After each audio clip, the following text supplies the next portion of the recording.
واپس آ جاؤ، سمادھی نے بہت دیر بعد اپنے زندہ لوگوں سے کہا جو بہت سے گاؤں کی طرف دوڑ پڑے تھے۔ اب بولو میری بچی، سمادھی نے اوشان، ٹائیگر اور روبی کے سامنے پہنچ کر کہا۔ اب آپ اس ملک کے حکمران ہیں مقدس سمادھی، روبی نے جواب دیا۔ میں بوڑھا ہو چکا ہوں، ملک کا انتظام تم ہی چلاؤ۔ تم بوڑھے نہیں ہوئے ہو سمادھی، اوشان نے پراسرار انداز میں کہا۔ تم تو ابھی لڑکے ہو، تمہاری عمر ابھی صرف 70-80 سال ہے اور میں خیر چھوڑو، میں مملکت فردوس کے صدر کی طرف سے تمہیں ریاستی امور چلانے میں مکمل تعاون کی فراہمی کا یقین دلاتا ہوں۔ شکریہ، مگر مجھے تو یہ بھی پتہ نہیں کہ کام کا آغاز کہاں سے کروں۔ ان 150 افراد کو قتل کر کے جو اسکارٹو کے مظالم میں برابر کے شریک تھے، مشین تو پھر بھی نہیں ملی۔ روبی نے فردوس ایئر لائن کے طیارے میں ٹیک آف کے فوراً بعد ٹائیگر کو ٹوکا دیتے ہوئے کہا۔ ہاں، اور سب سے اچھی بات یہ ہے کہ وہ کسی کے ہاتھ نہیں لگی، تباہ ہو گئی، تالاب میں غرق ہو گئی۔ ممکن ہے مشین کے حصوں میں ناکامی کے بعد محکمہ سراغ رسانی والے مجھے برطرف کر دیں۔ تم فکر مت کرو، اوشان صدر مملکت کو خبردار کر دیں گے کہ تمہیں نوکری سے نہ نکالا جائے۔ شاید تمہیں علم نہیں کہ اوشان صدر مملکت کے لیے کام کرتے ہیں۔ ٹائیگر کا لہجہ شرارت آمیز تھا۔ نہیں، میں اب صدر کے لیے کام نہیں کروں گا، اوشان نے اکتائے ہوئے لہجے میں جواب دیا۔ اوہ، تو کیا آپ میرے اور بہرام کے ساتھ کام کریں گے؟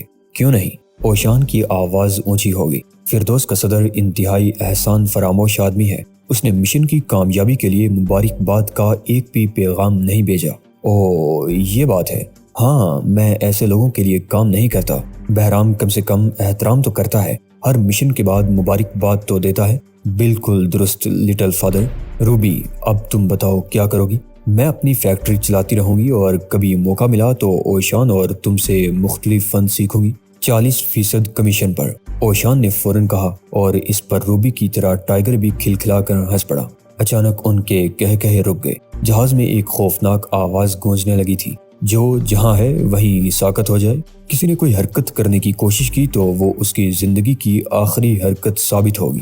ٹائیگر نے آہستہ آہستہ آواز کی طرف گردن گھمائی اور پھر اس کی آنکھوں میں خوفناک چمک پیدا ہو گئی۔ ٹائیگر کی آنکھوں میں خوفناک چمک تھی اور یہی کیفیت اوشان کی بھی تھی، جس کے نتنے خون کی بو سونگھ رہے تھے۔ روبی بھی آواز کی طرف دیکھ رہی تھی اور اس کو یقین تھا کہ بس پل بھر کی بات ہے کہ موت ان پر طاری ہو جائے گی۔ وہ باقیہ کی جیل اور صدر اسکارٹو کے چنگل سے نکل آئے تھے اور انہوں نے باقیہ کو مکروہ آمریت سے بھی نجات دلا دی تھی، لیکن وہ یہ حقیقت فراموش کر گئے تھے کہ باروشی ایجنٹ اپنی ناکامی کا انتقام لینے کے لیے کچھ نہ کچھ ضرور کریں گے۔ اور اب ایک باروشی ان کے سامنے موجود تھا۔ اس کے ایک ہاتھ میں سگریٹ لائٹر اور دوسرے میں دستی بم تھا، جس کا خلیہ نیچے جول رہا تھا۔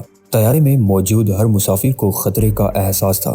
دلوں کی دھڑکن خوف کی وجہ سے تیز ہو گئی تھی اور طیارے میں کام کرنے والے ایئر کنڈیشنڈ نظام کے باوجود لوگوں کے چہروں پر پسینے کی بوندیں لرز رہی تھی۔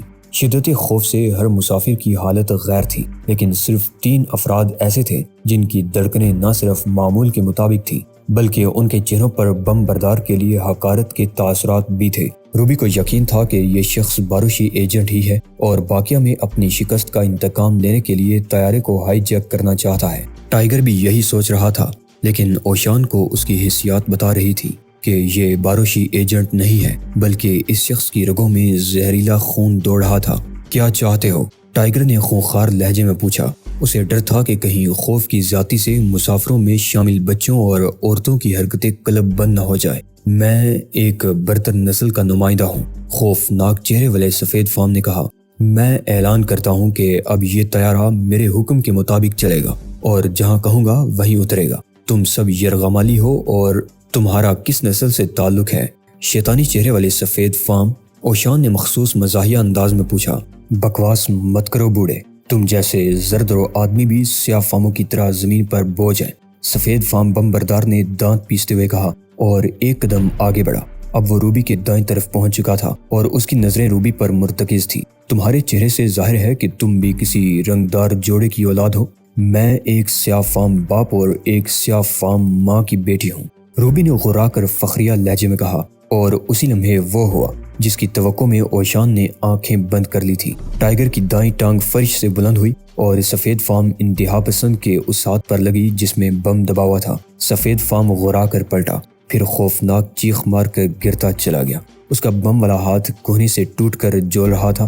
بازو سے اس کا تعلق کھال کے صرف ایک ٹکڑے سے قائم تھا اور روبی جپٹا مار کر بم اٹھا رہی تھی۔ سفید فام نے ایک اور چیخ ماری، پھر روبی کو پکڑنا چاہا مگر روبی کی کوہنی اس کے پیٹ سے ٹکرائی اور وہ او کی آواز نکالتا ہوا دوہرا ہو گیا۔ ٹائیگر نے دوبارہ پیر اٹھا کر سفید فام کے پہلو پر ٹھوکر ماری اور سفید فام اڑتا ہوا 10 فٹ دور ٹوائلٹ کی دیوار سے ٹکرا گیا۔ اس کا سر کسی تربوز کی طرح پھٹ گیا اور پھر تمام مسافر دہشت سے نجات ملنے پر پاگلوں کی طرح چیخنے لگے۔ خواتین و حضرات، ہمارا طیارہ شہر بے نظیر میں اترنے والا ہے۔ ہمیں امید ہے کہ آپ کا سفر خوشگوار گزرا ہوگا۔ انہوں نے پائلٹ کی آواز سن کر منہ بنایا کیونکہ ہوا باز کو پتہ بھی نہیں چل سکا تھا کہ مسافروں پر ابھی کیا قیامت گزر گئی تھی۔ اب ہماری منزلیں جدا ہو رہی ہیں بیٹی، اوشان نے بڑی شفقت سے کہا۔ روبی نہ جانے کیوں دلگیر سی ہو گئی۔ اس نے ٹائیگر کی طرف صرف اس وجہ سے نہیں دیکھا کہ کہیں ٹائیگر اس کی نم آنکھیں نہ دیکھ لے، اور پھر وہ اپنا ہینڈ بیگ اٹھانے کے لیے جھک گئی۔ اس کی چھٹی حس کہہ رہی تھی کہ وہ آج رات مارا جائے گا، لیکن یونٹ کے کسی بھی شخص کو اس کی اس بات پر یقین نہیں تھا کہ یہ رات اس کی آخری رات ہے۔ اسپیشل یونٹ کا ہر شخص، ہر جوان یہی کہتا تھا کہ واکر ایک انتہائی مثالی جوان ہے جس کو کرنل بلیچ بہت پسند کرتا ہے، لیکن یہ بات کسی کو بھی نہیں معلوم تھی کہ خود واکر کرنل بلیچ سے شدید نفرت کرتا ہے اور واکر کو اس یونٹ میں ہونے والے واقعات پر بے حد تشویش ہے۔ واکر کی آنکھیں یونٹ کے ہر فرد کو اچھی طرح جانتی تھی اور یہ آنکھیں ظلم و جبر کے اس مظاہرے کی بھی گواہ تھی جو یونٹ میں ڈسپلن کے معمولی سے بھی خلاف ورزی پر روا رکھا جاتا تھا، اور یہ آج ہی کی بات تھی۔ کرنل بلیچ نے 2 رنگروٹوں کو معمول کی پریڈ کے بعد میدان کے وسط میں طلب کیا تو یونٹ کا ہر جوان خوف زدہ ہو گیا تھا۔ میں نے تم دونوں کو جو راز بتایا تھا وہ راز نہیں رہا جوانوں۔ کرنل کی سٹک اس کی بغل سے ہاتھ میں آ گئی۔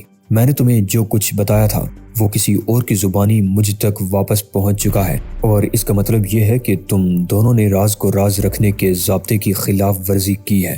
تم نے اس وعدے کی خلاف ورزی کی ہے کہ تم راز فاش نہیں کرو گے، اور اس اسپیشل یونٹ میں وعدہ خلافی اور ضابطے توڑنا سب سے بڑا جرم ہے۔ تم نے مقدس لفظوں کی بے حرمتی کی ہے۔ بولو، اپنی صفائی میں کیا کہتے ہو؟ ہم معافی چاہتے ہیں جناب، دونوں نے بیک آواز کہا۔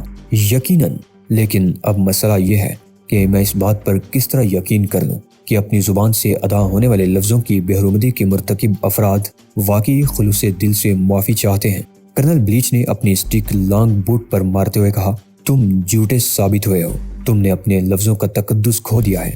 میں غلط تو نہیں کہہ رہا ہوں؟ نہیں، رنگروٹوں نے بوکھلا کر جواب دیا۔ ان کی آنکھیں خوف سے ابلی پڑ رہی تھیں اور وہ دہشت کی انتہائی کیفیت سے دوچار تھے۔ میں یہ یقین کرنے کے لیے کہ تم واقعی نادم ہو ابھی تک تیار نہیں ہوا، کرنل نے درست لہجے میں کہا، اور پھر مان اس کی فوجی سٹک ایک رنگروٹ کی ناک پر پڑی۔ نوجوان نے ہلکی سی چیخ مار کر دونوں ہاتھ اپنے چہرے پر رکھ لیے۔ اس کی آنکھوں سے آنسو اور ناک سے خون بہنے لگا تھا۔ پھر چند قطرے ناک کے راستے اس کے حلق میں بھی پہنچ گئے اور وہ اپنے ہی گرم خون کا ذائقہ چکھنے لگا۔ اب مجھے یقین ہو گیا ہے کہ تم لفظوں کی بے حرمتی کرنے پر نادم ہو رہے ہوگے جوان، کرنل نے خونخوار انداز میں مسکراتے ہوئے کہا اور ساتھ ہی پوری طاقت سے اپنا گھٹنا دوسرے رنگروٹ کے پیٹ پر مارا جو اپنے آپ سے بے خبر اپنے ساتھی کی طرف متوجہ تھا۔ وہ درد کی شدت سے دوہرا ہو گیا، اس کا چہرہ زمین سے چند انچ دور رہ گیا تھا تو اس کی پشت پر کرنل کی زوردار ٹھوکر پڑی اور اس کا منہ زور سے زمین سے ٹکرا گیا۔ نوجوان نے تڑپ کر اٹھنا چاہا مگر اسی لمحے کرنل بلیچ کے جوتے کی ٹھوکر اس کے جبڑے پر قیامت ڈا گئی۔ میں فضول گفتگو کرنے والوں کو یہی سزا دیتا ہوں، کرنل بلیچ نے خوفناک انداز میں دوسروں کی طرف دیکھ کر کہا۔ اگر آئندہ کسی نے مجھ سے ہونے والی گفتگو اپنے کسی ساتھی کو بھی منتقل کی تو اس کا انجام ان دونوں سے بھی زیادہ خراب ہوگا۔ یہ کہتے ہوئے کرنل نے چاروں طرف دیکھا۔ ان جوانوں کی تربیت وہ ایک ایسی وادی میں کر رہا تھا جہاں کوئی سڑک نہیں تھی اور جہاں سے کہیں جانے کا واحد طریقہ یہی تھا کہ بذریعہ ہیلی کاپٹر سفر کیا جائے۔ اسپیشل یونٹ کے جوان بالعموم سزا کے ان بہیمانہ طریقوں سے شاکی رہتے تھے۔ انہیں سخت ضابطوں پر بھی اعتراض تھا، تاہم ان میں سے صرف ایک جوان ایسا تھا جس نے کبھی کسی بھی ضابطے کی نہ تو خلاف ورزی کی تھی اور نہ ہی کسی ضابطے پر کبھی اعتراض کیا تھا۔ یہ واکر تھا اور یونٹ کے ہر جوان کو یہ حقیقت معلوم تھی کہ بلیچ واکر کو بے حد پسند کرتا ہے، لیکن یہی واکر آج رات اپنے مرنے کی پیش گوئی کر رہا تھا۔ تم کس طرح کہہ سکتے ہو کہ یہ تمہاری آخری رات ہے واکر؟ اس کے ساتھی نے پوچھا۔ بس میں جانتا ہوں، مجھے ضابطوں کی خلاف ورزی پر گولی مار دی جائے گی۔ وہ مجھے اس جنگل میں لے جائیں گے، مجھ سے میری ہی قبر کھدوائیں گے اور پھر میری کھوپڑی میں سیسا اتار دیا جائے گا۔ ایسا کون کرے گا؟ کرنل بلیچ اور اس کے سارجنٹ۔ واکر نے، جس کی ابھی مسیں بھیگ رہی تھی، دھیرے سے جواب دیا، مگر وہ تو تمہیں ایک مثالی سپاہی سمجھتے ہیں، کل ایسا نہیں سمجھیں گے۔ مگر واکر، کوئی بھی آنے والی کل کے بارے میں پیش گوئی نہیں کر سکتا۔ میں کر سکتا ہوں، واکر نے ٹھہرے ہوئے انداز میں جواب دیا۔ کئی جوان ان کی باتیں سننے لگے تھے اور انہیں احساس تھا کہ واکر کے ہونٹ کس قدر خشک ہو رہے ہیں۔ لہٰذا جب واکر نے پانی مانگا تو ایک ایسا رنگروٹ دوڑا چلا گیا جو عام حالات میں ناک پر مکھی بھی نہیں بیٹھنے دیتا تھا۔ واکر نے اپنی رائفل نیچے رکھ کر پانی پیا اور پھر خالی گلاس ایک ساتھی کے حوالے کر دیا۔ اس وقت میں نے آخری بار پانی پیا ہے۔ کل رات میں نے گدھوں کو خواب میں دیکھا ہے اور گدھ کو خواب میں دیکھنے کا واحد مطلب خواب دیکھنے والے کی موت ہوتا ہے۔ کئی گدھ میرے اوپر منڈلا رہے تھے اور ان میں سے ایک بار بار میرا نام پکار رہا تھا۔ کئی فوجیوں نے واکر کے اس تجزیے کو وہم قرار دیا اور پھر سب سو گئے۔ اگلی صبح معمول کے مطابق پریڈ ہوئی اور اس کے بعد انہیں اپنے تمام ہتھیار اور کٹ بیگ لے کر 5 میل تک دوڑنا پڑا۔ ایک مرتبہ اسی طرح کی مشق کے دوران ایک رنگروٹ نے گانا گانے کی کوشش کی تھی تو اسے فوراً ہی سزا مل گئی تھی، کیونکہ کرنل بلیچ کا کہنا تھا کہ اس یونٹ کے جوان پریڈ کے دوران مشق کرتے ہوئے اور جنگ کے دوران شور نہیں مچا سکتے۔ اس روز کرنل نے کہا تھا، فیصلے والے دن بہت شور شرابہ ہوگا، لیکن اس روز سے قبل شور نہ مچایا جائے۔ ان میں کسی کو، حتیٰ کہ خود لیفٹیننٹ اور کسی سارجنٹ کو بھی علم نہیں تھا کہ فیصلے کا دن کون سا ہوگا اور کس سلسلے میں فیصلہ دیا جائے گا۔ ویسے بھی انہیں فیصلے والے دن سے زیادہ اپنی تنخواہ سے دلچسپی تھی۔ انہیں غیر معمولی تنخواہ دی جاتی تھی، لیکن بعض اوقات سخت ترین اور غیر معمولی تربیت سے گھبرا کر رنگروٹ یہ بھی سوچنے پر مجبور ہو جاتے تھے کہ اتنی بے آرامی سے آخر کیا فائدہ، دولت کمانا ہی تو سب کچھ نہیں ہوتا۔ واکر نے صبح بیدار ہو کر جب معمولی پریڈ میں حصہ لیا اور پھر دوسرے فوجیوں کی طرح اس نے واٹ سٹی جانے کے لیے سامان باندھ لیا۔ واٹ سٹی تک 2 روز مارچ ہونا تھا۔ یہ ایک ایسی جگہ کا نام تھا جو خاص طور پر حالات جنگ پیدا کرنے کے لیے بنائی گئی تھی۔ یہاں تنگ گلیاں اور تہہ خانے تھے جہاں فوجیوں کو مصنوعی جنگ کی تربیت دی جاتی تھی۔ مارچ شروع ہوئی اور پھر اچانک ہی ایک رنگروٹ نے آسمان کی طرف دیکھا۔ گدھ سب چونک کر اوپر دیکھنے لگے، مگر واکر نے کوئی توجہ نہیں دی، کیونکہ اسے معلوم تھا کہ گدھ یقیناً موجود ہوگا۔ وہ جانتا تھا کہ آخر اس کا وقت مزید قریب آ رہا ہے۔ وہ جانتا تھا کہ اس کا آخری وقت مزید قریب آ رہا ہے۔ اسے اچھی طرح علم تھا واٹ سٹی کے قریب جنگل میں موت اس پر ضرور جپٹے گی۔ وہ مارچ کرتے رہے، حتیٰ کہ سورج کی تپش نے ان کی وردیاں گیلی کر دی، کپڑے جسم سے چپکنے لگے۔ پھر اچانک ہی ایک نہر ان کے سامنے آ گئی اور ان کے قدم زیادہ ہم آہنگی سے اٹھنے لگے، کیونکہ پانی کی روانی دیکھ کر ان کی آنکھیں چمکنے لگی تھی۔ واکر کو وہ ٹیلہ نظر آیا جو اس نے خواب میں دیکھا تھا۔ اسی ٹیلے کے قریب عارضی کیمپ لگنا تھا۔ دوسرے سپاہی آرام کرنے کی تیاری کرنے لگے، مگر واکر اس ٹیلے کو تکتا رہا۔ اسے یقین تھا کہ اب وہ عارضی آرام نہیں بلکہ ابدی آرام ہی کرے گا۔ ابھی انہیں لیٹے ہوئے چند ہی منٹ گزرے تھے کہ ان کو جنگل سے پکارا گیا۔ سب چونک پڑے۔ بولنے والا انہیں نظر نہیں آ رہا تھا، یوں لگ رہا تھا جیسے درخت بول رہے ہوں، لیکن واکر کو معلوم تھا کہ درخت ہرگز نہیں بول سکتے۔ یہ آواز کرنل بلیچ کی تھی اور یقیناً وہ درختوں میں چھپے ہوئے اسپیکر کی مدد سے انہیں اٹینشن کر رہا تھا۔ ضابطوں کی سنگین ترین خلاف ورزی ہو چکی ہے۔ کرنل بلیچ کی آواز برف کی طرح سرد اور مضبوط تھی۔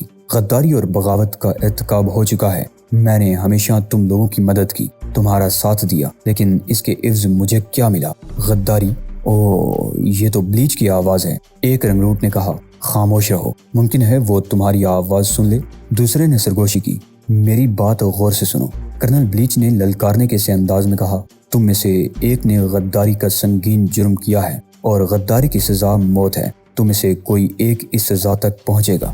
تمام سپاہی واکر کی طرف دیکھنے لگے جو اپنی رائفل کا سہارا لے کر کھڑا تھا۔ کرنل بلیچ ٹیلے کے ایک درخت کی آڑ سے ان سب کو دیکھتا رہا۔ اسے یہ صورتحال بے حد دلچسپ لگ رہی تھی۔ یونٹ کا ہر فرد ایک دوسرے کو مشتبہ نظروں سے دیکھ رہا تھا۔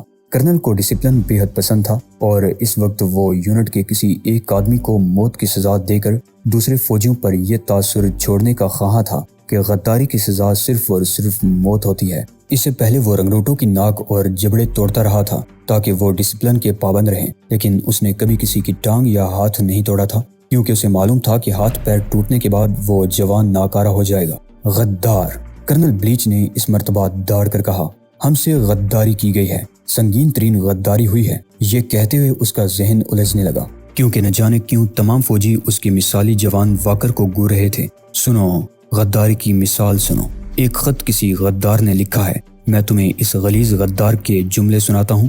وہ سب ہمتن گوش ہو گئے۔ جناب عالی، 1 سال قبل فوج کے ایک اسپیشل یونٹ میں مجھے بھرتی کیا گیا تھا۔ اس ملازمت کی شرائط میں معمول سے زیادہ تنخواہ، دیگر مراد اور تربیت کی تکمیل پر 3000 امریکی ڈالر کی شکل میں بونس ملنا بھی شامل تھا، لیکن ہمیں اس یونٹ میں عام اور بنیادی تربیت کے بجائے غیر معمولی انداز میں تربیت دی جا رہی ہے۔ افسران جب چاہیں ہمیں زود و کوب کرتے ہیں۔ ہمیں اپنے اہل خانوں کو خط لکھنے کی اجازت نہیں۔ تربیت کے دوران ہمیں کوڑے مارنے کی تربیت دینے پر زیادہ زور دیا گیا ہے۔ اسی طرح یہ بھی سکھایا جا رہا ہے کہ لوگوں کو کس طرح زنجیروں میں باندھا جانا چاہیے۔ ان حالات کے پیش نظر میں یہ کہہ سکتا ہوں کہ یہ قومی فوج کا کوئی یونٹ نہیں ہے۔ اس کا پہلا ثبوت یہ ہے کہ ہمیں تقرری اور تربیت کے سلسلے میں کوئی باضابطہ خط نہیں ملا ہے، اور دوسرا ثبوت یہ ہے کہ اس یونٹ میں ایک بھی سیاہ فام نہیں ہے۔ در حقیقت ہمیں سیاہ فام افراد سے نفرت کرنا سکھائی جاتی ہے۔ ایسی فلمیں دکھائی جاتی ہیں جن میں سیاہ فاموں کو ذلیل اور کمتر ثابت کرنے کی کوشش ہوتی ہے، اور لیکچروں کے ذریعے ہم میں سیاہ فاموں کو قتل کرنے کا جذبہ پیدا کیا جاتا ہے۔ خلاصہ یہ ہے کہ ہمیں یہ بتایا جا رہا ہے کہ سیاہ فام غلام ہیں، ان کو ہماری سڑکوں پر چلنے اور ہمارے ساتھ کھانے پینے کا کوئی حق نہیں۔ میں صرف یہ پوچھنا چاہتا ہوں کہ اس یونٹ سے مجھے کس طرح چھٹکارا مل سکتا ہے، کیونکہ میں نسل پرستی کی حمایت نہیں کر سکتا۔ یہ خط پڑھ کر کرنل بلیچ نے ایک بار پھر جوانوں کی طرف دیکھا، جن کی نظریں اب بھی واکر پر جمی ہوئی تھیں۔ لہٰذا اس نے فیصلہ کیا، اس کھیل کو ذرا طول دیا جائے تاکہ یونٹ کے لوگ بھی انجام کار حیرت زدہ رہ جائیں۔ واکر، ٹیلے پر آ جاؤ، اس نے نرم لہجے میں کہا۔ واکر ٹیلے کی طرف بڑھ گیا، لیکن صاف ظاہر تھا کہ اس کے قدم بہت آہستہ آہستہ اٹھ رہے تھے۔ وہ جیسے تیسے ٹیلے پر پہنچا تو کرنل نے مائکرو فون کا سوئچ آف کر کے سرگوشی کی کہ ادھر آ جاؤ، میں درخت کے پیچھے ہوں۔ واکر نے ایسا ہی کیا۔ اس کے چہرے کی رنگت زرد ہو رہی تھی۔ تم کیوں گھبرا رہے ہو واکر؟ غداری تم نے نہیں، کسی اور نے کی ہے۔ آج کا دن میرے مرنے کا دن ہے کرنل، بکواس بند کرو۔ کرنل بلیچ نے بدستور نرم لہجے میں کہا، تم مرنے والوں میں سے نہیں بلکہ جلاد ہو۔ ہم ان لڑکوں سے ذرا سی تفریح لیں گے۔ میری موت آج ہی واقع ہوگی کرنل، واکر نے سپاٹ لہجے میں کہا۔ کیا تم اس سلسلے میں یونٹ کے دوسرے لوگوں سے بھی بات کر چکے ہو؟ جی ہاں، واکر نے جواب دیا۔ کوئی بات نہیں، فکر مت کرو، تم زندہ رہو گے۔ تم میرے بہترین جوان ہو اور میں اپنے پسندیدہ لوگوں کو ہر قیمت پر زندہ رکھنا چاہتا ہوں۔